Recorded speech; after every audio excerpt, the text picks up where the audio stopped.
Thank you, Tim. Yes. I'd like to welcome all and open the public hearing for local law number 3 for 2021, no smoking on town properties. Do we have anybody wants to speak, Julie?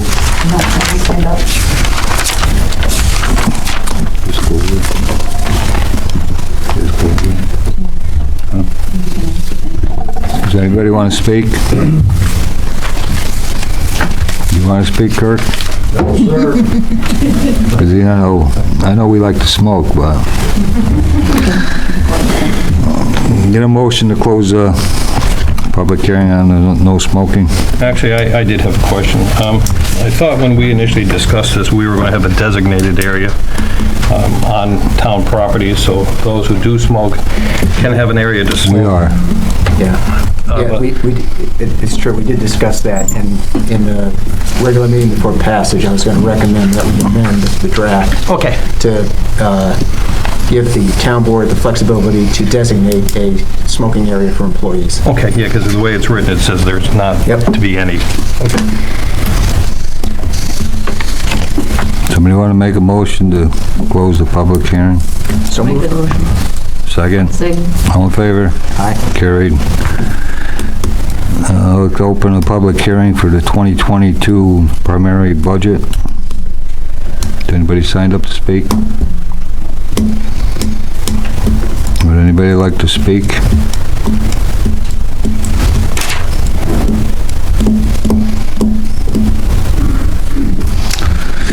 Somebody want to make a motion to close the public hearing? I'll make the motion to close the public hearing on the town budget. Second? Second. All in favor? Aye. Opposed? Carried. To start the regular board meeting with a pledge. To the flag of the United States of America, and to the republic for which it stands, one nation, under God, indivisible, with liberty and justice for all.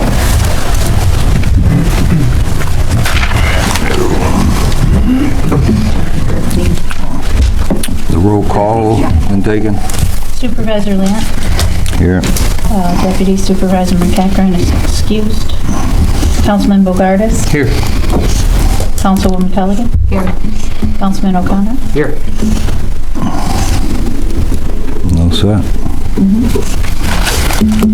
Does anybody like to speak? Has anybody signed up to speak, Julie? Public comment? Has everybody read last month's minutes? And if so, somebody want to make a motion? Make a Approve them. motion to approve last month's minutes. Have a second? Second? All in favor? Aye. Any opposed? Carried. Number 5, local law number 3 of 2021, no smoking on town properties. Do you want to speak first, Ray, or? Yes, other than the issue that Councilman Bogardus had brought up, I'd like to amend the draft local law to include a paragraph stating that the town board may designate an employee smoking area at the town hall property, or town hall highway department property. I did it in a phrase that's a little more broad than that if you want more discretion, but it's up to you all. Fire away. I just put at the end of prohibited uses, except in any area officially designated by the town board for such uses. That's exactly what I was thinking. I think he stole that from you, Dwayne. I did, I think so. So with that amendment, I would make a motion to approve the local law. I'll second that. All in favor? Aye. Any opposed? Carried. 2022 primary budget. You want to speak on that, Marie, or? So we presented the budget last month to the town board, and there have been no changes. We had a budget workshop where the public was invited to come, and there were no changes. the preliminary budget will become the adopted budget upon the board's motion. Between the last meeting and this meeting, I had a chance to meet with the Highway Department, folks in the Wilton Wildlife Preserve. And I didn't know if it was appropriate to make a couple of suggested changes to the preliminary budget at this meeting or to do it afterward, but I'll bring them up. And it's up to the town board, obviously, if it wants to take action on it tonight or another time. One of the items was restoring the funding for the Wilton Wildlife Preserve from the $50,000 that is in the preliminary budget that we had in the budget last year to the amount in prior year's budget to back up to $90,000. However, doing so would be contingent upon drafting and adopting by both the board of the Wilton Wildlife Preserve and this board an agreement for specific use of those funds, primarily for community education programs, et cetera. So I don't know if the board wants to take action on that this evening or wait until we have an ironed out agreement. If that's a question to me. Yeah. I would like to just add a comment that the contract would probably be appropriate to do first. Okay. And then we can amend the budget at any time. Okay. Then I'll draft something, run it by the Board of the Preserve and Council. And then we can take that next step. And then the other item, there were a number of things in the Highway Department, but one in particular, let me get my notes. One in particular is the pickup truck that's used by the highway superintendent. The superintendent-elect would put that vehicle to different uses than his predecessor. Isn't it nice when people talk about you like you're not here? We always have. And I guess when you're 6'7", it makes a difference, don't it?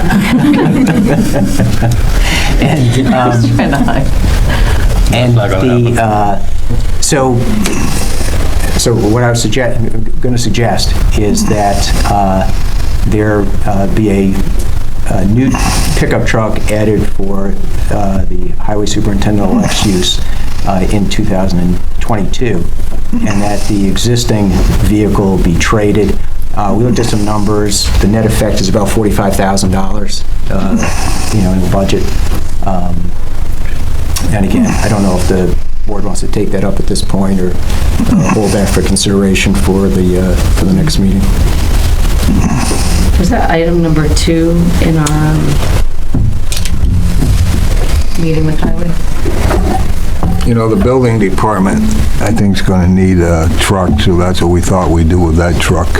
Kirk's old one is good to go. So.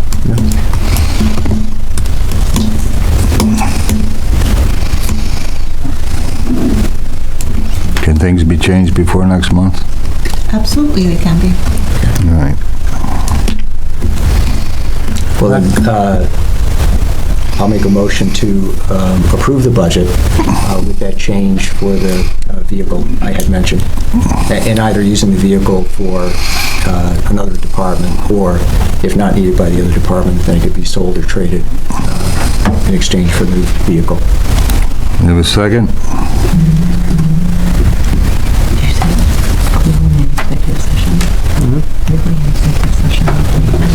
No, not tonight.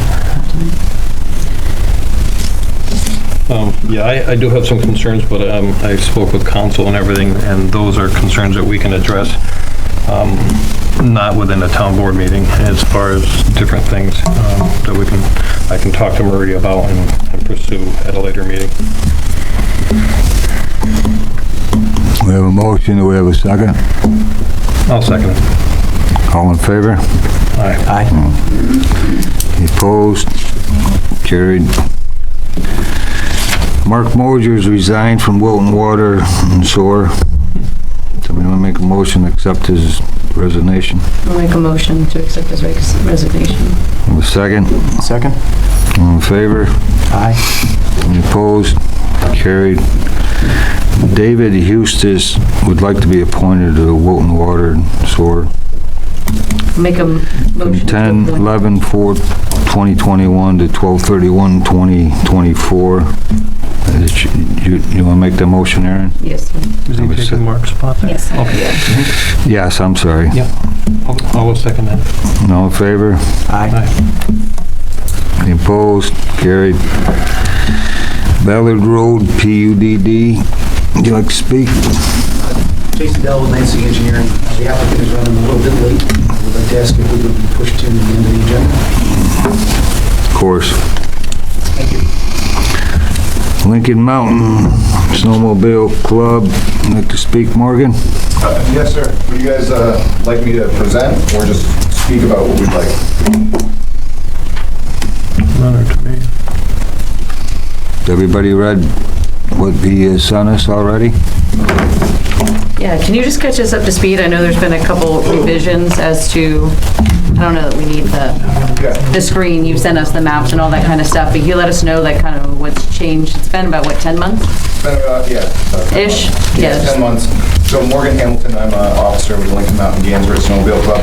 What we're trying to do essentially is connect our trails that go throughout Wilton, Gansford, all the way down through Schuylerville and connect into Washington County. We'd like to connect them to the western part of the state via Wilton up through and into the Saratoga Snowmobile Association trails, up in the old Mullyville trails. Unfortunately, the trail that we used to have that went up that way was cut off due to, I think it was about 10 years ago, due to some development. So what we're trying to do is find alternate ways to connect back into the trail. And what we proposed 10 months ago was to potentially go up the Corinth Mountain Road and then across Woodard.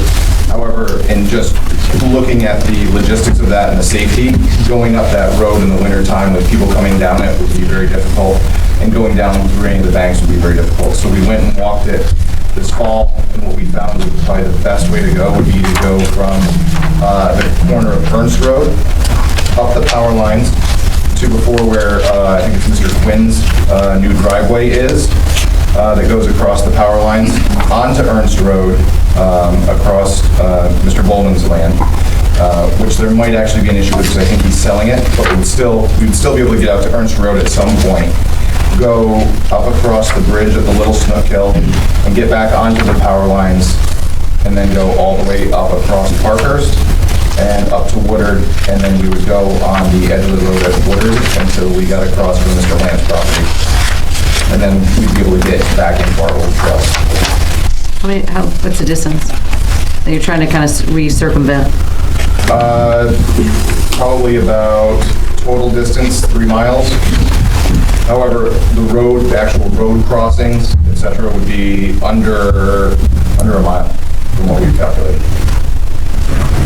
Sorry, go ahead. So you're not going to be riding down, just crossing highways? Ernst, we will be crossing, and then we will be riding the edge of the road, and then Woodard, we would have to ride the edge of the road for the current plan.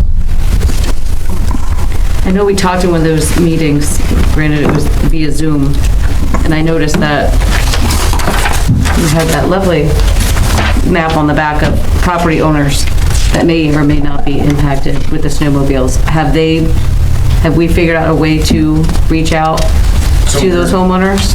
We're not going across their land. They're adjacent, so they're a couple hundred yards away most of the time on each one of those. So we haven't contacted them. For New York State Snowmobile Association, we contact landowners that we're going to cross, not people who are adjacent. We asked them to contact them. Didn't we ask them to contact them? Yeah.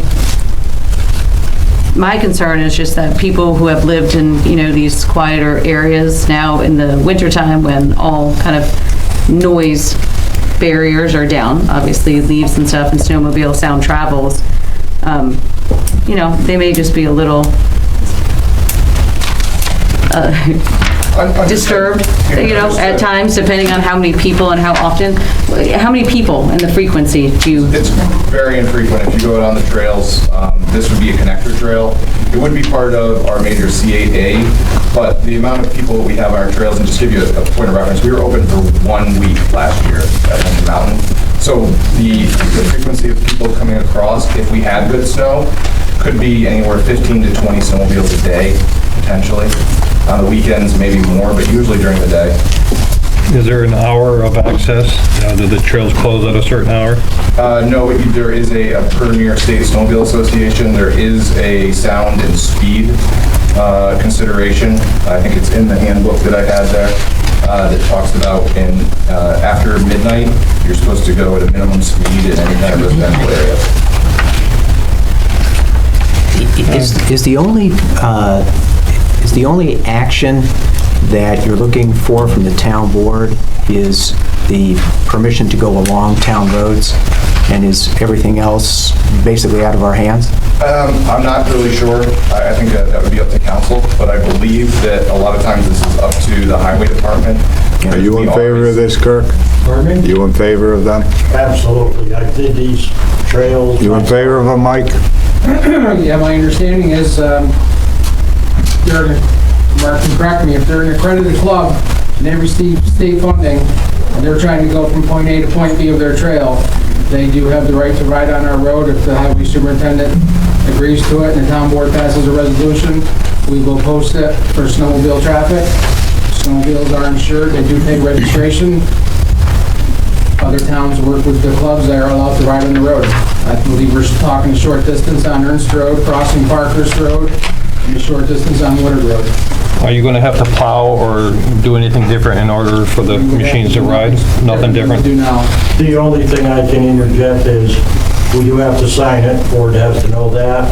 And if we get enough snow, there is somewhat of a requirement to make sure that we just position our wing so it flattens the snowbank off, so they don't ruin their sleds on a blacktop road, and they can ride on top of the snowbank if that's permissive. Maybe, but you got a lot of snow to do that. Yes. So, but I mean, that would be the only things that would require the highway department to do, and I don't see a problem with that. Mr. Schachter, have you read the liability and all that stuff? No, I just was handed it for the first time. Well, let me rephrase that. I just was handed it when I got here tonight, this particular policy, but I have seen this policy before elsewhere a bunch of times in my life, and it has usually been sufficient. Okay. Yeah, that was one of the questions I had as I was reading through the documents and about the insurance coverage, where it says the policy is designed to defend claims made against member clubs, county associations, NYSSA. If the town designates these sections of road for snowmobile use, and this is for council, and a non-member rides on the town roads and has an accident, hits somebody, is there any insurance coverage for that? Well, the description of the coverage says the policy will also defend landowners or tenants, municipal governments, and club members will also be defended on an additional insured basis. You could get a clarification from the insurer, but I believe that as long as we latch on as additional insureds, I believe we're covered. Okay. Just to add to that, you do not have to be a member to be covered under this policy. This is not a membership of a club. Okay. This is blanket across New York State. All right. So, but to ride on the trail legally, you do have to be registered in New York State and insured. Okay. So you'd have insurance, personal insurance, as well as the New York State Snowmobile Association. I just want to clarify, I'm not against it by any means, or the use of the town roads. My biggest concern is just homeowners that have not had to deal with the crossing of snowmobiles close to their properties before and the sound that comes with it. That's my concern, is just making sure that our residents were, and granted, they could have come to the meeting tonight, but do want to make sure that, they're aware that that cut through may be a possibility. Absolutely, and when we actually scoped out the trail and walked them, that was one of the things that we looked at. Okay. So on the power lines, you actually have a bi-level there. So you have a lower level where we put the trail, and up above where it faces up the hill towards the residential area, there's actually a berm that's 15 or 20 feet high. Okay. So it would reduce that.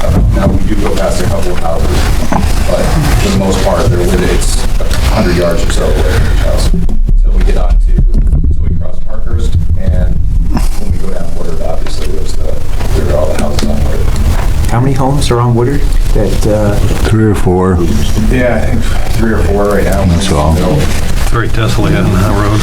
A lot of people rent music. But I'm assuming if you're in an area with housing, speed is reduced anyway. When you're riding on, first off, when you're riding on a road, if Yeah. you don't want to, you will destroy your snowmobile if you're going any more than 3 or 4 miles an hour anyway. Okay. And when you're going on trails like that, they go up through power lines. For the most part, yeah, you're going fairly slow and be careful because it is a connector. Okay. It's not a big cornfield. So it's not that big wailing noise that they're all of a sudden going to have kind of screaming by their Right, you're not house. going to have people doing tricks like on the X Games or anything like that. Yeah. No, that's not going to Yeah, happen. all right. Now, you will be riding with traffic, right? Not against traffic? You'll be riding with traffic now. Okay, yeah, just the way the red line looks like it's on the opposite side of the road, okay. Yeah. I assume if it became a problem, we could withdraw, the permission to use the town road. Right. I mean, if we were getting complaints and issues. Yeah, that was my thing, is this a blanket forever coverage, or? I believe the last thing we also discussed that there might actually be a precedent in town law for this from the 70s. I don't know if that was ever researched. Years ago. There was a lot of roads open then. How old were you in the 70s? Born yet. Somebody want to make a motion to approve the Lincoln Mountain Snowmobile Club? Can I just make a comment real quick? I just Yes, want to sir. make sure, in reference to Councilman O'Connor's question, I want to make sure everybody understands that the principal purpose of this insurance is to protect against claims made by virtue of alleged deficiencies in trail maintenance. That's the principal purpose of the claim. So the two relevant sentences in this description that you want aware of, first one is the policy is designed to defend claims made against, and then it lists who it's against, and it will then say including municipal governments, that's us, that involve trail maintenance, okay? And the second sentence that might be relevant is physical damage and/or personal injuries sustained in a snowmobile accident on/near a snowmobile trail that were not the direct result of a club's trail maintenance activities may not be covered under this policy. I just want to make sure that's everybody big. understands that. You could also talk to our own town insurer about this if you like. So when they're riding on the roads of the town of Wilton, who is the maintainer of the trail? Is it our snowplows that are cutting the snowbank, or is it the club? So when it's a road, it's not, the road is the road. So then the liability falls on us if it's not properly plowed or Under corrected. highway law, there's a section for snowmobile, you just on a public roadway. Yeah. Under highway law, the snowmobile club cannot sue the town for a culvert or a ditch. The club can, but can a non-club member, because this only says that the maintenance Mark, I is, don't have the law right in front of me. yeah, but this is I don't think saying, there's a prohibition against John Q. Public or Jane Q. Public Right. making the claim. I think the prohibition against the club making the claim. And I'm not a lawyer, but I do believe from talking to other clubs, the snowmobile on a public roadway is treated the same as a vehicle, as a motor vehicle. So if a person can sue for driving their car and having something happen, the same is for the snowmobile, and I think all the statutes are the same. Which is why I said if you want to be sure, you can talk to our own insurer coverage, which would cover a claim made against us when John Q. Public or Jane Q. Public has a car accident, not a snowmobile accident.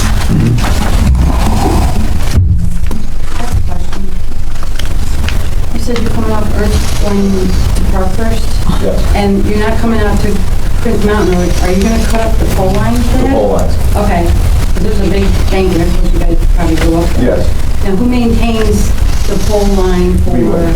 Okay, we would. yeah, Yep. 'cause you back right up where I'm here. Howard got major land. Yeah, so we maintain, we have multiple different trail machines. They're modified with groomers as well as snowmobiles. They have groomers? We would groom all the way from Corinth to Schuylerville. Do you have permission from? We do, it's grandfathered in, so we go along the power lines throughout Ginsburg as well as the gas lines that cut all the way across into Ginsburg. So how many, snowmobiles are in a group at one time? Because I know we have Harleys going up mountain all the time, you can't hear yourself think. Yeah, usually when we ride, it's maximum 5 or 10. When I usually ride, it's my wife, my kid, and I, so. The groups aren't that large. We're We're not Old Forge or Indian Lake. Right. No, I got family name. No, I'm just- Every road there is a trail. Yeah. Any more questions? So Mark Shackner, so you feel the liability is not on the town for anything? No, I would not, I don't think that's a fair statement of what I feel. How do you feel? Two things. First thing is, I've only received this evening, so I haven't had a chance to literally read through it. I just had a chance to glance through it, but I have seen it before in my life, or something substantially similar that was deemed appropriate by other municipalities. There's nothing that this document will say, or anything like this document will say, that will prevent the possibility of claims against the town. What it can operate for is a claim by the club against the town, and it can also insure against claims that are made against the club that are secondarily made against the town. But to know for sure, I'd have to look at it more closely, and we should talk to our insurer if you want that kind of comfort level. Yeah. It's the kind of comfort level I'd like. Yeah, so we can check with Ken Gray and make sure, that we're covered. And I don't think you're going to be snowmobiling out there for the next 30 days anyway, so. Hey, don't say that. Please don't say We had 1 week last year. The one thing I will say, in our defense, this policy is the policy that every other town in all of New York State uses. So this is not specific to ours. Yeah, which is why I've seen it. Right, right. So there's, every other town has adopted it and uses it as their policy.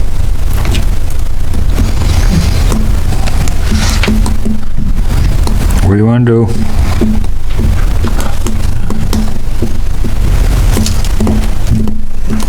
I'd still like to just check with our insurer to make sure that So you want to postpone it to next month? if in fact, snowmobiles on a town road are treated exactly like any other vehicle on a town road, and, we're covered in that case, I don't have any problems at all, no other concerns. And, so either doing it next month or passing it contingent upon All right. Why don't we do that? verification. You want to make a motion, pass it, Okay, we're happy with the insurance. all right. So I'll make a motion to adopt I do have one contingent. question, real quick, sorry. Sure. Sorry for interrupting. It does jump out at me that this appears to all relate to the 2021 season, as opposed to the 21-22 season. That's the latest one that we've had access to. I will provide that to the board. I will contact New York State Snowmobile Association. I don't know if they've come out with it yet. I think there's an update. Okay, I'll send it to me. I could be wrong, but I thought there was an update, and the cover letter is dated April 2020. Right. Let's give it 30 days. I'm not ready to move today, but we can check with the insurance company. We can see if there's any substantive changes to the new plan, within the next 30 days, and address it at the next town board meeting, if that's okay with the rest of the board. That's fine. When's that, December 2nd? December 2nd. Yeah. Why don't you contact those other homeowners so everybody's happy? Okay. Would this prohibit us from starting to sign the trails? Because one of the things that we can't do is put any kind of safety signs in that after the ground freezes. So if we get a hard freeze in the next 30 days.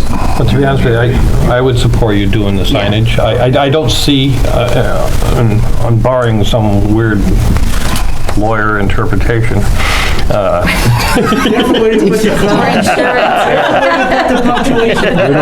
don't foresee any or problem. insurance. Careful where you put the punctuation. Yeah, I don't see a problem with all the. It's like correctional marks. I resemble every mark. Thank you, board.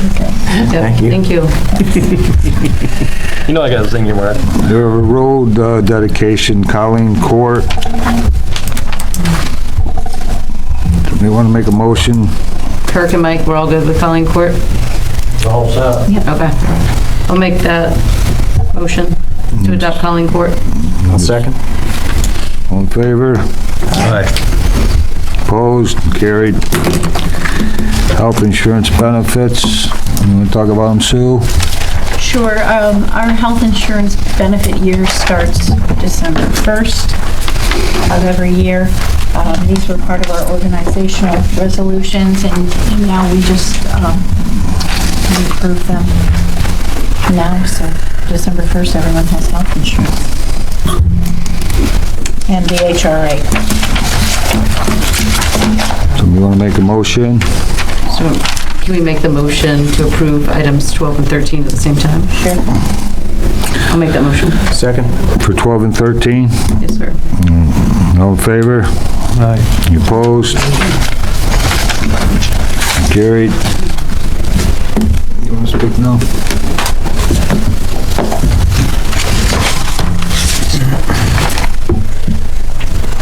You didn't work today, Mr. Earl?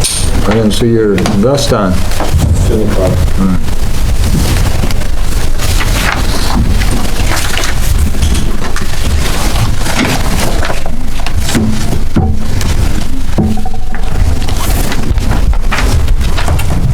Good evening. My name is Jason Dell. I'm an engineer with Lansing Engineering here on behalf of the applicant, Mr. Earl, for the proposed Ballard Road PUD. We are here this evening to introduce the project to the board in the hopes for that the board to advance the project and move the project forward for us this evening. So just a brief presentation of what we're looking to do. The project is located at 230 Ballard Road. The site encompasses a little more than 46 acres and is located at about the intersection of North Road and Ballard. The project site is currently zoned as part of the C3 zoning district. And the reason we're here this evening and requesting a planned unit development district for the project is that the C3 district currently does not allow for the transfer station use. So we are requesting a PUD from this board to allow not only the uses currently allowed within the C3 zone, but also those allowed in the CRT, composting, recycling, transfer, and C&D processing facility district. So if the board would like, I can go into the details of the plan, or if you'd like just the overview presentation. Wherever you wish. If the board can see, right now we are proposing a transfer station in the middle of the property. There's about a 28,000 square foot building, 20,000 square feet of which will be for the transfer station, with the remaining 8,000 square foot of that building being utilized for truck maintenance at the facility. And as you move north on the property, we have several flex space buildings that we are proposing, as well as an office and storage building. Those three buildings and uses are all in accordance with the underlying C3 zone. However, the transfer station use would require the planned unit development district. We are proposing to connect to the water and sewer service that is out there in the area, and stormwater will be managed in accordance with all requirements. The need for a transfer station is prevalent in the area, and I turn that over to Mr. Earl, and he can explain that end of things. Thank you for your attention this evening.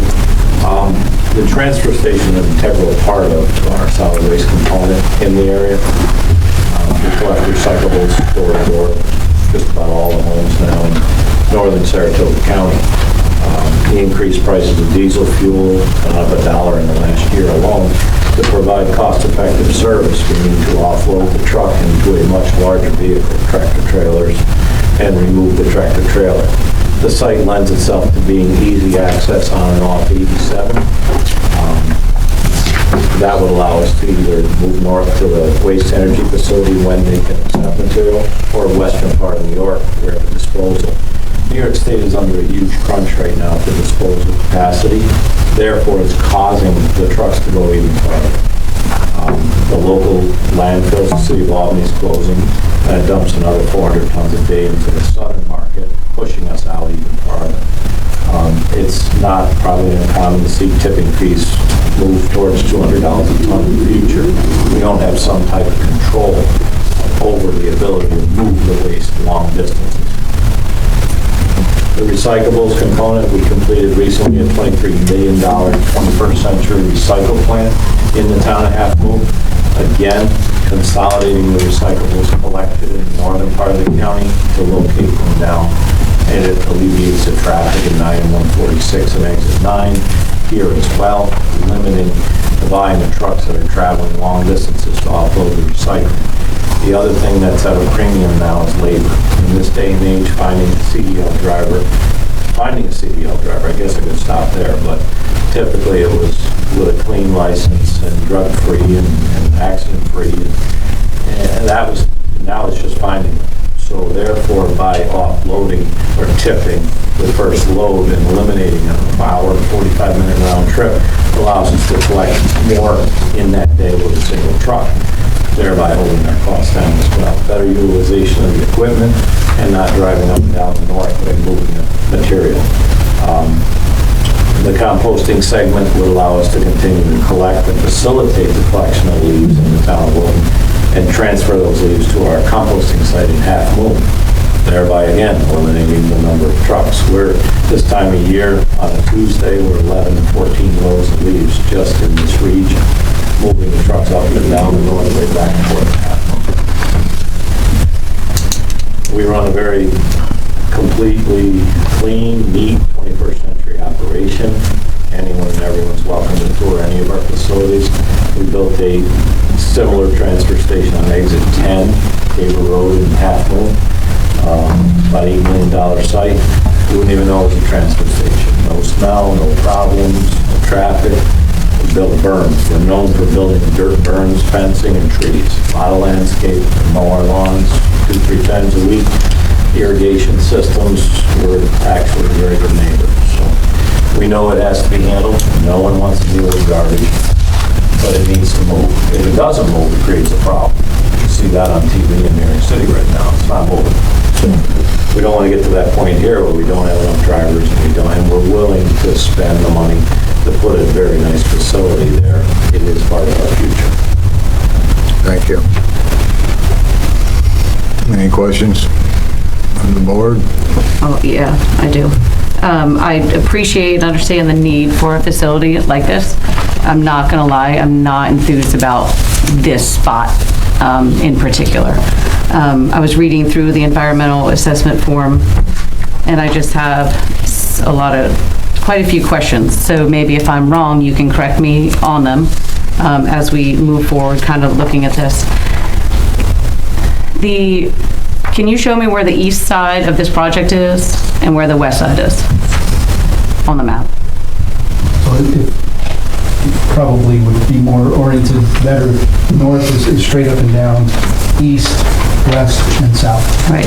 So, and that's the snow kill that is flowing down behind that. That's correct. So if the environmental assessment form is correct, the stormwater management and the groundwater flow from east to west in the direction of the snow kill. That would be correct. Okay, so that's kind of where I'm going with some of these points. On page 2, for anybody that has their environmental assessment form, the adopted land use, any municipality adopted comprehensive land use plan, including the site, do any municipally adopted comprehensive land use plans include the site where the proposed action would be located? And you checked yes. It is part of the New York State Heritage Area and the Mohawk Valley Heritage Corridor. Page 4, does the proposed action include? Yes. I'm sorry to interrupt, but if we're going through the EAF, I have a question on page 2 also. Okay. If you are. Go ahead. So my question is, page 2 appropriately lists what other approvals are needed, and I thought a transfer station also needs a DEC permit as a solid waste management facility, does it not? That's correct. That's your major permit, the Part 360 permit, so that's not listed here, so that's not be listed here. What was that? Sorry, I didn't mean to interrupt. Oh, no, that's fine. That's fine. So I was moving on to page 4, where it says, does the proposed action include construction or other activities that will result in the impoundment of any liquid, such as creation of a water supply, reservoir, pond, lake, waste lagoon, or other storage? Again, talking about the stormwater runoff management, and the volume is to be determined per million gallons. When do you find that determination? As we go through the site design process, we would generate stormwater models. We would have to meet all of the New York State DEC requirements for stormwater management and any other requirements that the DEC would have as part of going through the Burn 360 permit. But that would all be detailed in the very project-specific stormwater pollution prevention plan that would be reviewed both here as well as part of the application to the state. Okay. And then page 5, will the proposed action generate liquid waste? And it's yes, approximately 5,900 gallons per day of sanitary waste. Is that what gets pushed out through the buildings, or is that Yes. That's sewage? Is there a leach field? No, there's no leach field. We would propose to connect into the sanitary sewer force main that's currently out there. I did contact Wilton Water and Sewer Authority, and they indicated they did have capacity in the area to service the project. Okay, thank you. Page 6. Letter E, will the proposed action disturb more than 1 acre or create stormwater runoff either from a new point source or non-point source during construction or post-construction? And then where will the stormwater runoff be directed? So the stormwater runoff is proposed to be directed to on-site stormwater management areas. If to surface waters, identify receiving water bodies and wetlands. And that is identified as the Snook Hill and New York State DEC wetlands. Just for the record, that the Snook Hill is one of the cleanest streams in all of Sarasota County. So again, flag for me, just a concern. That's all I'm saying. And then we'll meet all DEC requirements for stormwater management, and any runoff or leachate areas, hotspots would be directed towards the sewer as opposed to the storm sewer system. Okay. And then will stormwater runoff flow to the adjacent properties? And you checked yes, which I'm assuming adjacent properties are all within the properties on North Road. That's correct. Okay. As well as anything. But it really can't go west because now it's going, so it's got to get pushed off to North and south. north and south. It would have to go with the existing topography the best we could. And again, we would have to manage all of that stormwater, and that would have to be reviewed and approved and meet all DEC requirements for where all of that drainage goes, not just from the transfer station, but from the individual portions of the project as well. Okay. Page 7, it lists the hours of operation, Monday through Friday, 6 a.m. to 10 p.m., Saturday, 6 a.m. to 10 p.m., and Sunday, 7 a.m. to 6 p.m. Go to page 8. Does the proposed action have the potential to produce odors more than 1 hour per day? Is checked yes. Potential odors during hours of operation, Monday through Saturday, again, 6 to 10 p.m., Sunday, 7 to 6 p.m. My concern is also seagulls and any other kind of rodents and wildlife who may like to make their way into that area.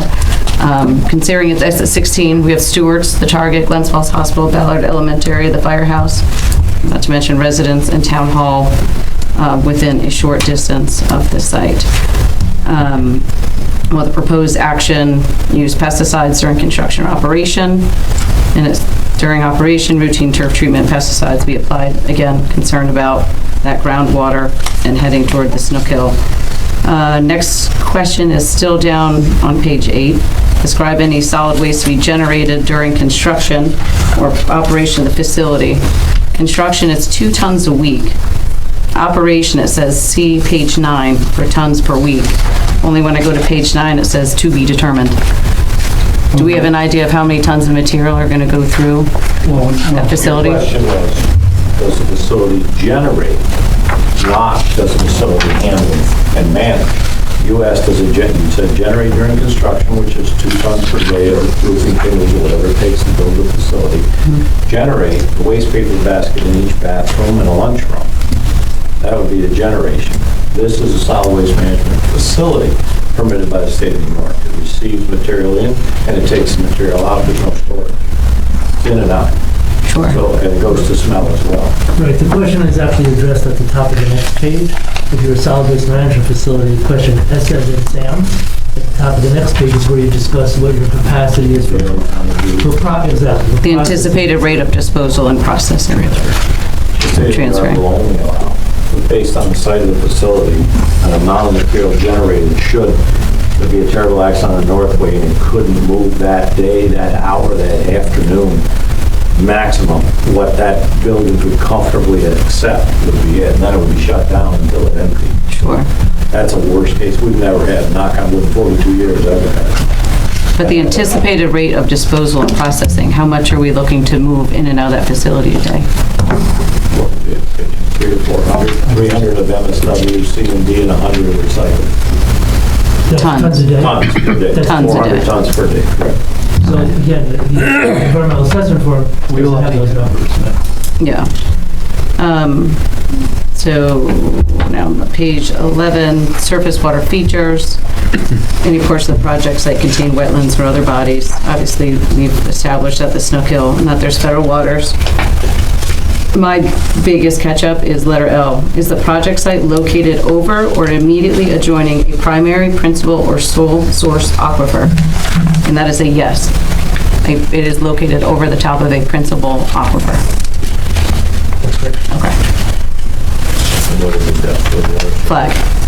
To me. There are the streams down below. Yeah, I mean, this whole area, the capital district is part of that principal aquifer. And I can provide the board with a map of that shows just about this entire area down to Albany and South and West and East is all part of that principal aquifer. Yeah, but again, just making sure that our water sources stay clean and safe is obviously something that I'm interested in knowing. My other catch-up is just that exit 16. It's obviously a gateway into our community. As page 13 says, we're 3 miles from this site to the state forest. A lot of people are going to be passing through that area to go to work, to go to school, to access the state lands. And I guess one of my questions is, what is the benefit of this project to the town of Wilton? Cost-effective solid waste management disposal for many years, probably at least 20 years to come. We have several large projects in the area that manage and handle solid waste. Landfills out.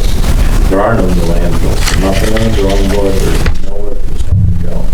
So we've got 2 major projects now, one in the Catskills and one to be announced in the afternoon that will process this garbage on a regular basis. Basically, What's the radius that this particular processing center will be collecting? 20 miles of transfer point, not processing. Transfer point. 20-mile transfer point. Sure, and how many trucks a day would those 1 to 300 tons be? Probably 20 trucks. Okay. 20 trips or 20 trucks on a rotational basis? On the road, but we ramp up that over time. Right now, our current volume in this area is about 90 tons a day. Okay. I just think it's important, to acknowledge the future impacts of a project like this on traffic, exit 16, that whole area with target distribution, if anybody has ever gone through there at 4:30 in the afternoon. We already know the incident rate at Ballard and Northern Pines is not great. My concern are future road conditions, exit 16 bridge, future development. If this goes in and we haven't really started to develop exit 16 yet, what does that do to future, projects that want to come in and there's transfer station right there off the exit? So that is a concern, especially considering it's a C3 in a light industrial zone.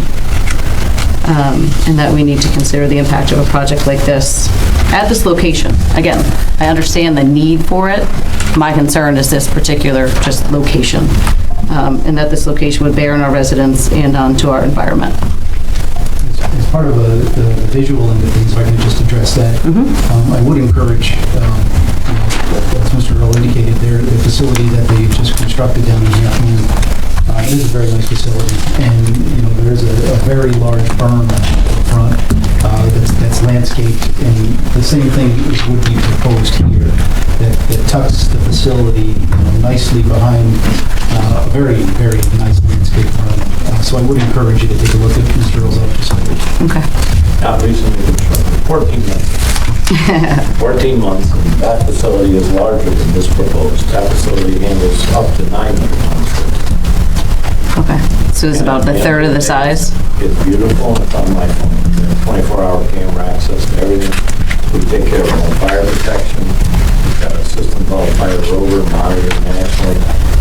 If any heat generates, any sparks, anything, we put our own fires out. We've got a bit we ever get one. We've had 2 in the transfer station locally already. There's a difference between A lot of difference between this and the one we fought the fires. A lot of difference. There's a difference. The difference is you've got a local caring company that is focused on its investment. You've got national companies that are focused on Main Street. Yes, there were two fires that was discussed. There was a fire there and a fire in Troy at the same time, and our facility managed all of that volume while they were down, and they should never have burned. But today we have things called lithium batteries. We all enjoy these beautiful cordless drills with these doggone lithium batteries.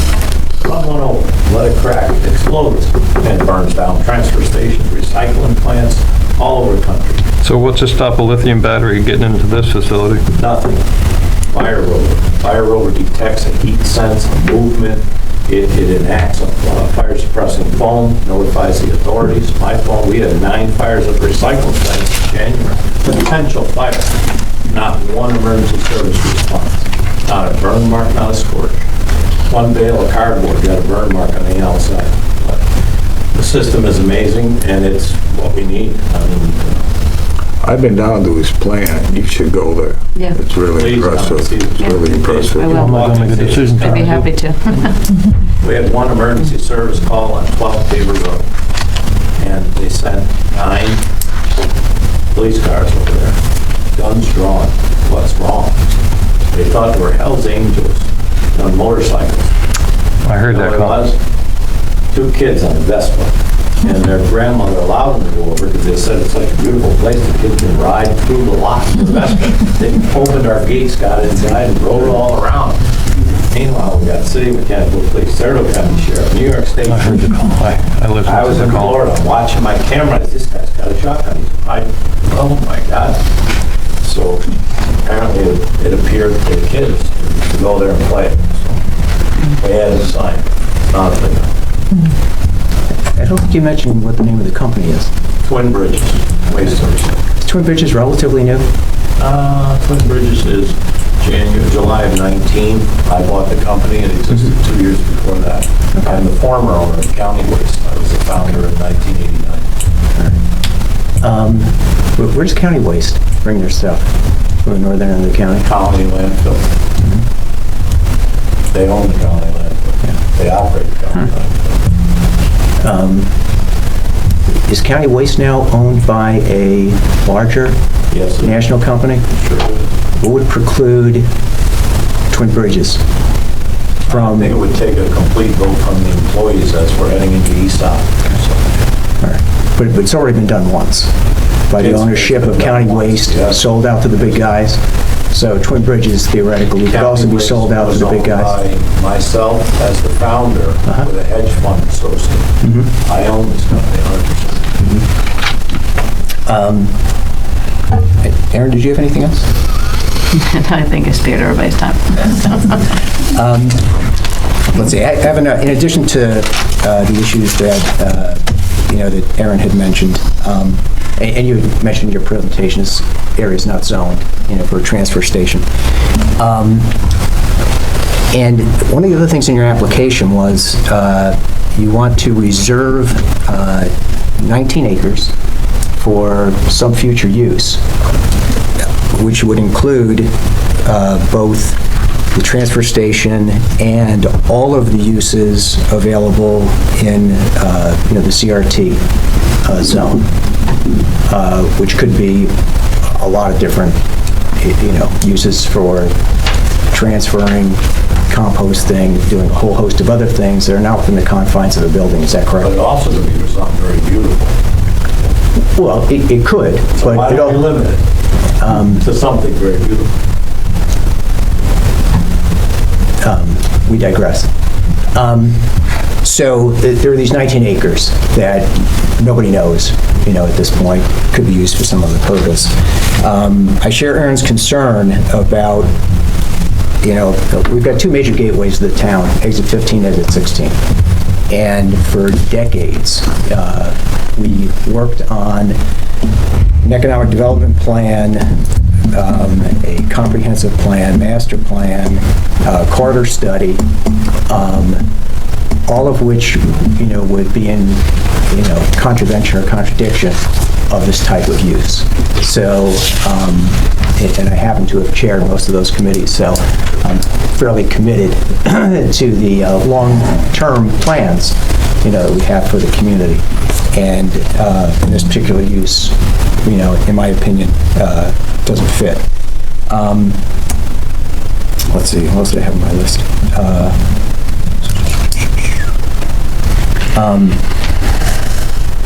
Council has pointed out, and I noticed as well, the Environmental Assessment Board, it appears to be incomplete, but there were some items that, were not properly addressed in there. At some point, I'd like to expand on that, but whenever you like. Okay. Yeah, so you guys have, well, speaking of hauling, you guys have a long haul to go to get, to where you want to go. I don't want to mislead you, into thinking that, if you were to get, through our planning board, the county planning board, DEC, whoever else you got to get through, that if you go through all those different steps and come back, I don't want to mislead you that I might be inclined to approve this, because I'm not. So I'm just being honest with you up front, because I hate to see any business, waste their time and resources, if it's not going to be palatable. Council. So one of the things I want to make sure the board's aware of is we have it down on the agenda possibly to schedule a public hearing and to refer the application along and the like. But the reason I focused on the DEC, what's called Part 360 permit, that's a DEC permit required for any solid waste management facility, including transfer stations. It wasn't listed on the environmental assessment form. Obviously, the applicant will list it on the environmental assessment form. But you all know that I pretend to be somewhat knowledgeable about the New York State Environmental Quality Review Act, SECRA. So there's got to be a SECRA lead agency established here, and that's going to involve some discussion. I don't know if you all have a particular wish about what would be the SECRA lead agency, but many times DEC acts as the SECRA lead agency, meaning the agency that will conduct the review of potential environmental impacts when a Part 360 DEC permit is required for a solid waste management facility. I haven't the faintest idea what DEC thinks about this particular proposal, but I just want to make sure you all know that we can't go very far down this road at all until some agency is selected as what's called the lead agency, and that agency conducts SECRA review, State Environmental Quality Review Act review, which typically, at least in my experience, for a solid waste management facility, is not a 5-minute rubber stamp exercise. So is what you're saying is until a lead agency is designated, we wouldn't make a referral to the county, the planning board, or... You can refer the application, but I just want to make sure you understand that you can't make a decision. Mm-hmm. You can't make a decision on any aspect of this until there's been SECRA compliance. And SECRA compliance for something like this is a little more complicated than most of the things we deal with, because there are other involved agencies, including the New York State Department of Environmental Conservation, which has a very significant permit. Most solid waste management facilities, the biggest hurdle in the permitting process, this is a little different because you're needing a zoning change of some sort, but typically it's the biggest hurdle in a solid waste management facility permitting process is the DEC, what's called this Part 360 permit, which the applicant seems quite familiar with. But somebody's got to be designated as the SECRA lead agency before anybody can make any actual decisions on any aspect of the application. And who makes that determination? Whoever wants to be the SECRA lead agency generally asks to be designated that by agreement among the involved agencies. So I know we used to do it on the planning board. I was just going to say, we would determine it, but this doesn't sound like something that would be on a town level. It could be, or DEC might want to be SECRA lead agency. I haven't the faintest idea, but if you remember back to the planning board situations, usually, or most frequently, our planning board was either the only agency that had to make do SECRA review, or at least it was the obvious choice because the others were not as experienced, not as well qualified, not as whatever.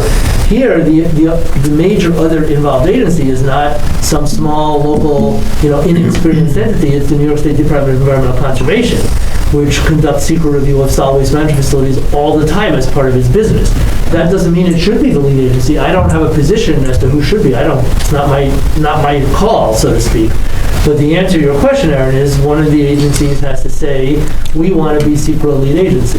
And it sounds to me like, so the reason I jumped on that in the environmental assessment form was because in my mind I'm thinking, we're talking about who's going to be secret lead agency, and DEC wasn't listed as in its appropriate permitting capacity in the environmental assessment form. But that's an important issue. If I may add to that, the action that we're here this evening for and to move the project, I guess to just begin the project, would be to seek the ability to even have the use on the property prior to going to DEC for that perm 360. Right, So you can't do that. What I'm saying is legally, you can't try to knock off a piece of this at a time until some agency conducts secret review of the entire ball of wax. Understood. That's exactly why I'm raising this now. Did you explore any other areas in the town of Wilton? I mean, there's... Any areas we explore would involve the exit 16 bridge you're concerned about. Right. But I would agree with the exit 16 bridge needs to be updated. I'm surprised it's in the condition it's in. And the I traffic... hate being stopped on it at a traffic light. But It it makes just... me nervous every time. This is in kind of the hospital services and everything right there. There's other areas of the town of Wilton where this may fit in a little easier rather than right in the prime area of exit 16 when you get off the Northway.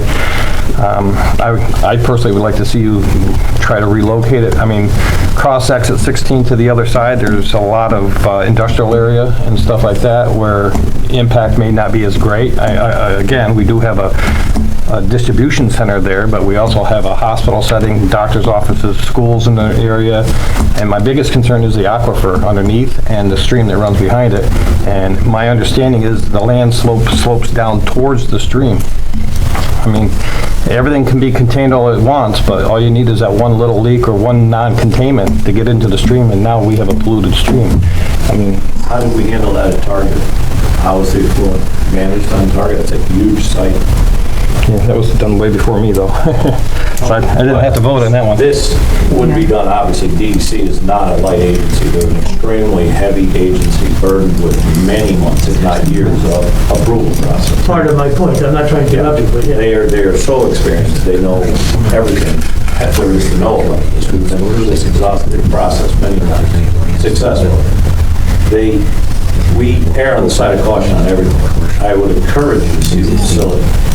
You're speaking as if garbage is bad. Everyone makes garbage every single day, and unless you're putting something in there we should know about, it's garbage. It's not poison. It's not something that's going to disrupt the town and make it ugly. We all put our trash cans out every week and the waste goes away. And it disappears. It's picked up with very clean, neat, white trash trucks. An exhaustive effort goes in place of that. Our hydraulic oil is water-based. We sleeve every single hose on the truck not to offend the streets that we're on. We understand the environmental responsibility, and we're absolutely good stewards of it. Amazingly good stewards of it, and willing to be better stewards. But it looks like a transfer station. It says it's a transfer station. It looks like a bank. Please look. That's all I'll tell you. The waste needs to be managed and leave. To your point about Colony Landfill and the number 3 company in the world, most of the garbage in Colony Landfill right now, and there's a big controversy, is coming from the state of Connecticut and the state of Massachusetts, which is choking us and everyone around us from going in there. They're way over permit. They've been fined countless times in the last 3 years for accepting soil that's contaminated with petroleum 5 times the limit they're allowed. Is that a good steward of a site? No. It should be a capital region asset. It should be responsible for the capital region, not stuff from Connecticut every single day. 60% of the inbound is out of state. Who's going to stop that? Well, it sounds like we don't have all the proper information and studies and everything. Please do some research. Yeah, I'm going to do some research, but at this point, I'm going to make a motion that we table this until we get DEC and Stewart's and whatever our attorney has mentioned available for the information available to us. Did you say Stewart's? No, I didn't say Stewart. The steward, right? You said steward? Steward. So, I mean, I'd like to table it until at least the concerns that our council has brought up are addressed. I don't want to vote on something that I'm not educated on. I want to take the chance to walk the property that you're proposing we build on. I want to visit your properties on other locations, and at this point in time, I'm not feel comfortable making a decision on something I'm not educated on. Just so you know, we can come to a decision. We totally understand. Well, Came here for discussion. Yeah. Right, well, we were to vote on a PUD. Well, and that's, I think, why we want to be so thorough, and again, nothing This isn't personal. I'm sure the facility's great, I look forward to seeing it, the location, Quality, the funding. location. I recommend we postpone. Somebody want to second that? This says motion to refer, so it's a discussion. Right, we can't refer unless we support it, correct? Well, you can't refer it unless you shouldn't refer it unless you consider the application complete. Correct. You don't have to be in support of it to refer it, but you shouldn't refer it unless you consider the application complete. As far as the points I have raised, it's not hard, I don't think. I'm not an environmental engineer or any other kind of engineer, but I think that the environmental assessment form can be properly completed. That's probably not a gigantically heavy lift. From my standpoint, I'm more interested in knowing who's going to serve as CEQA lead agency. The entities that I Who's that up to? Who's that up to? Well, that's what I was trying to get at when Aaron asked. It's up to whoever wants to. One agency typically wants to be the lead agency. So on a solid waste management facility permit application, it'd be most important probably to know whether DEC wants to serve as CEQA lead agency. If DEC wants to serve as CEQA lead agency, unless one of you all feels otherwise, you probably want to let them serve as the CEQA lead agency. It would be unusual for DEC not to want to do that for a solid waste management facility, but I can't speak for DEC. You have the uniqueness of a very well-run DEC region, number 5, that is here. It stops at the Mohawk River and it's based on the Raven. But they also have an office in Warrensburg with people that have been there 25 plus years. You got a great state support agency. Not on my side for sure, it's a public agency.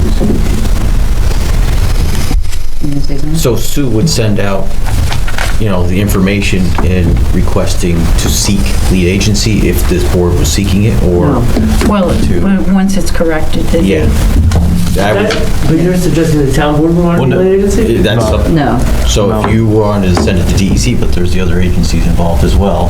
Right. So, I mean, you're in touch with DEC presumably, or maybe you're not, but if you're not, you might want to be. We're heavily regulated by DEC. No, I understand that, but what I'm saying is if you're not in touch with DEC about this plan, it's not my issue. If you're not, you're not.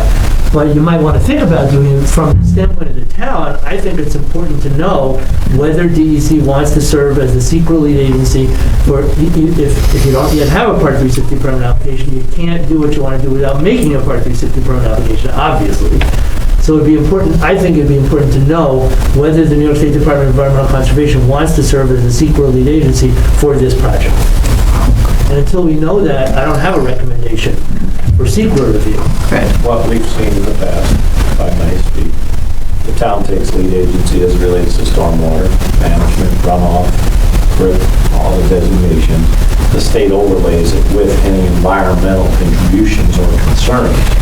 The state monitors your entire secret review. They work with you. They'll take lead agency if you like, but they kind of lean on you to manage your stormwater and work with for any other project. It's going to rain. It's going to rain on Target. It's going to rain on the hospital you speak of. And it's going to rain here. Where does the rain go? And what does the rain come in contact with from the time it leaves the sky until it goes where it ends? If it ended up in the stream, what is it going to connect with before it gets there? It's going there now. And what is it? That's the key to it. And I will add to that, to your concern before, and you'll see if you visit the site down in Tabor Road and Half Moon, all of the garbage is contained inside. Inside the building is where all the garbage is moved around, it's processed, it's packaged to be sent out. So there is no garbage outside, there is no leachate running around. The scales that are outside do drain to the sanitary sewer system is internal. So the potential for garbage and leachate on the outside of this facility is very, very low. And I think that you will see that if you go to the operating facility and see that it is all contained inside the building. Someone mentioned seagulls earlier. You come to Half Moon, you'll see we constructed a canopy, Allen Group State Canopy building. All of the trailers are under that canopy. There's two reasons. The first reason is so you don't add rainwater to it, have any leakage coming out while it's waiting to be transported. It could be an hour, it could be 2 hours, it could be 10 minutes. And the other seagulls, God forbid a seagull sees or finds that there could be a piece of something to eat, a food source, and they come in. But the single thing they won't do is go undercover. We're back to full trailers, fully tarped, undercover, waiting to leave the site. And that is, the state said, wow, where did you get that? What does the bird do? It won't go undercover, so you cover it, and you're golden. So that would be something that would have to be added, so clearly it's not on the plan. On the site plan, would be a covered area for any outside store. I think in this facility at that low volume, we plan on storing them inside the building. But very easy to add the canopy outside, but aesthetically, I would raise the size of the berm so that my basic concept of this, and as you're seeing it on this plan, there is something else coming. But in the meantime, it would be completely bermed, so if this is screened, you wouldn't see this from Ballard Road, you wouldn't see it as you entered North Road, you'd see it when you got right up in the front of it. When you got to the front, in addition, in Half Moon, the building is green, the color of this dark green. We had a special paint so that it blended in with the trees. Most buildings today are beige or brown and blue, and they stick right out. As soon as you come to an improved site, you see the building, the roof color, and everything. Ours are all toned so that they match that color, so it's not an attraction. One to the vector, one to the birds. Vector control is unbelievable. I don't even want to see a mouse. I'm so ridiculous with that. If you walk in our facility today, you step on a baby box because we're worried. So far, not one hit. 14 months. In and out, that's our motto. Oh, with sweeping the parking lot as well. One important thing, we have a vac truck that we purchase on our own, and we sweep every one of our facilities multiple times a day. So if somebody came in with roofing shingles and dumped the roofing shingles, and the nails fall out of those trucks when they leave, we sweep those nails up. They won't ain't flat tires either.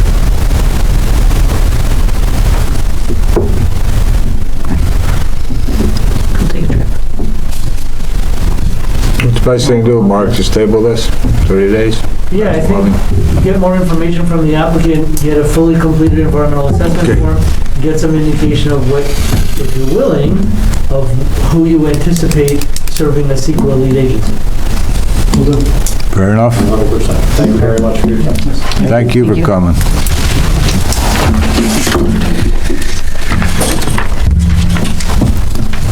Do we have any committee reports?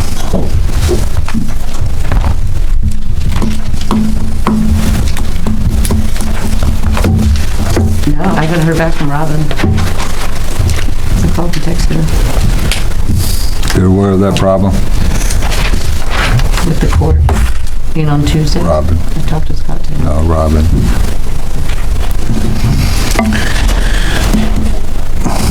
I'll call you tomorrow.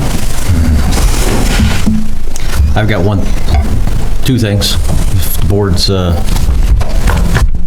lost the crowd. Guess we know what they were here for, huh? So I just want to let the board be aware that Josh and I are working on a couple grants through the Capital District Transportation Committee. It's through your Transportation Improvement Program. They are looking for projects for their proposal for the 2022 and through 2027 program. And one of these projects is something we went after before, would be the dual roundabouts on Route 50 at Jones Road and Old Gick and Ingersoll Roads. So that's probably around a $5 million project.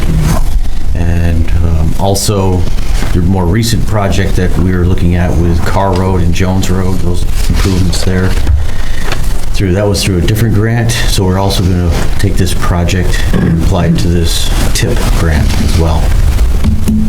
See what Good luck. Exactly. Throw our hat in the ring and see what happens. What was the rating they gave us at the intersection of Jones 50 and Ingersoll? No. it's a level of service rating. Yeah. Turning left off of Jones.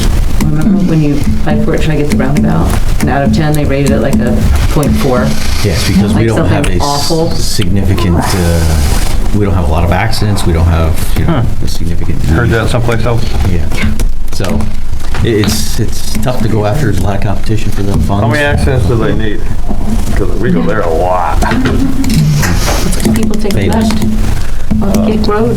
People try to take a right off Ingersoll. I don't get it all the time. We've had some serious accidents in that area. We don't. What did you do when you go to turn left, you go through Stort's parking lot? Yeah.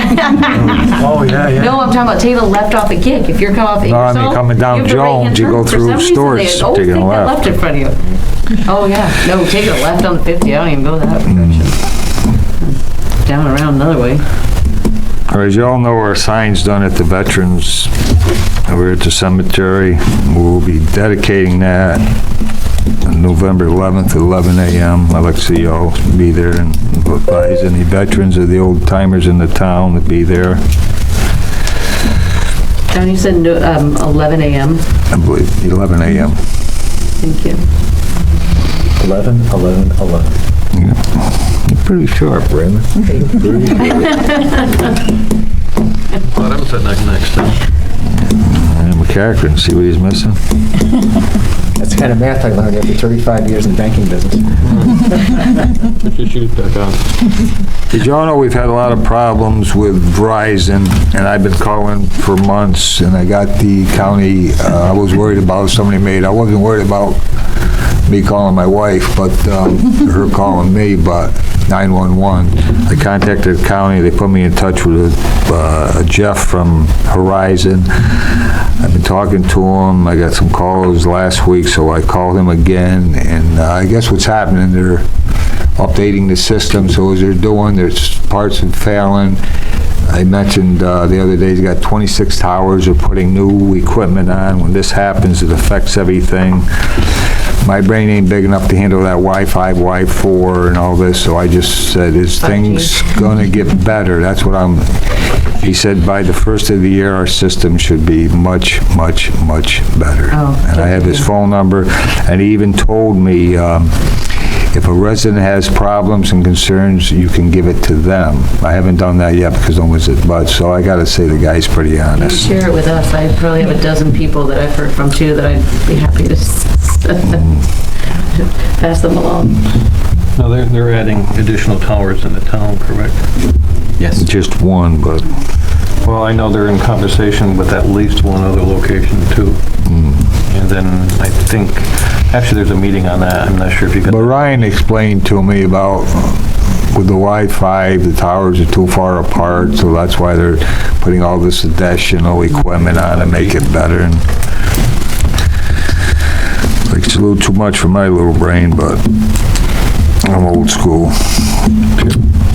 Maria, you want to give us your controller's report? Yes, thank you. So the first category is our 2021 budget transfers, which consists of 4 items. The first one is just moving money from one department for attorney miscellaneous item to the attorney for planning and zoning for a bill that we received. The second item is to take some money from our trails program where we have excess appropriation right now to fund some work that we're doing at the cemetery for repair, maintenance, and tree removal. The third item is to use unused money in our road maintenance line to fund other employee benefits for work jackets and for the highway crew. And the last item for budget transfers, number 4, is taking money from the road maintenance, again, unused appropriation for blacktop, to fund some brush and weeds work that we're doing for tree removal. I'll make a motion to approve the budget transfers, numbers 1 through 4. No, second. Aaron did. All in favor? Aye. Opposed? Carried. Thank you. The second category is our budget amendments item, and we are applying for a grant through Saratoga County for community beautification. We're going to be helping a local business, and that is a grant that we're going to be getting. So we are increasing our revenues and increasing our expenditures, so there's no bottom line impact. Somebody want to make a motion for, We accept the budget amendment number 1, have a second? all of them. It was you, Aaron, second? Yep. All in favor? Aye. Opposed? Carried. Thank you. And the last item is personnel. We have 4 items that impact the highway department, which there's a lot of activity in the highway department related to people coming and going. So the first item is related to an individual who was hired as a laborer and left in September, on September 9th. And the board should accept his resignation. He's already gone. Make that motion? I'm sorry. Do you want to do all these at once? However you guys want to do it is fine. Let's go all at once. Yeah. Okay, great. The second item then is we have... I'm sorry? Oh, sorry. That's okay. We have a new employee, Mr. Brendan Tucker. He's been selected to fill the full-time labor position that was vacated by the first item, Mr. Wilton. Superintendent Highway Kirk Woodcock is requesting that Mr. Tucker's employment, the full-time laborer, be ratified by the board effective October 26th, and his rate is $15.53 an hour. Third item is that Mr. Zachary Infield has resigned from his position as full-time MEO. That was effective Friday, October 29th, his last day. The board should accept his resignation. And the last item is that Mr. Michael Barber has been selected to work as a seasonal employee for the Highway Department. Highway Superintendent Kirk Woodcock is requesting that Mr. Barber's employment be ratified by the board effective October 26th at the rate of $16 an hour. Somebody want to make a motion 1 through 4 for personnel, all with the highway department? Make a motion. I'll second it. All in favor? Aye. Opposed? Carried. Thank you. Somebody want to make a motion? Anybody in the crowd got anything to say, talk about? Maria, these are just informational stuff, the fire department. Yes, so the fire department, the districts are required to file with the clerk the budgets for next year. Somebody want to make a motion for adjournment? So moved. I know all in favor of that one. Thank you all for coming. Okay.